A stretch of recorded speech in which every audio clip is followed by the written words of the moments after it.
আসসালামু আলাইকুম। আজকে আমরা শিখব জাপানের বেশ কিছু ভোকাবুলারি। তো চলো শুরু করি।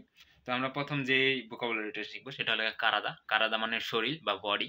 দ্বিতীয় যেটা শিখবো সেটা হলো আতামা মানে মাথা। আমরা বাক্যবন্ধ দেওয়ার জন্য এই দুইটা ওয়ার্ড সবসময় ব্যবহার করা হয়। কারাদা গা ইতাই, আতামা গা ইতাই। এই দুইটা জিনিস অনেক সময় ব্যবহার করি।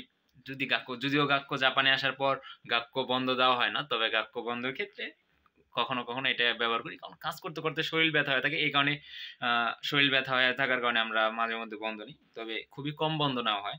তারপর যেটা শিখবো সেটা লেগে কামি। কামি মানে চুল, আবার কামি মানে কাগজ বা পেপার। তারপর যেটা লেগে উম কাও অর্থ মুখমণ্ডল। কাও অর্থ মুখমণ্ডল। তারপর যেটা শিখবো সেটা লেগে মিমি মানে লেগে কান। আর মে মানে চোখ। তারপর লেগে হানা মানে নাক। আর হানা মানে ফুল। হানা মানে নাক, হানা মানে ফুল, মানে ফ্লাওয়ার বা নোজ।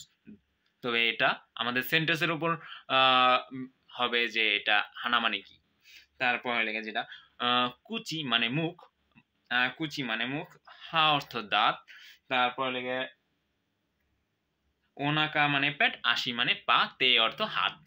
তো আজকের জন্য এই তুরি, আবার দেখা হবে পরবর্তী কোনো ভিডিওতে।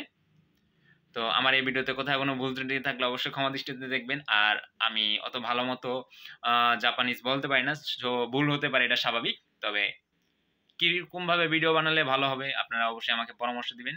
আসসালামু আলাইকুম। সবাই ভালো থাকবেন, সুস্থ থাকবেন এবং আমার জন্য দোয়া করবেন।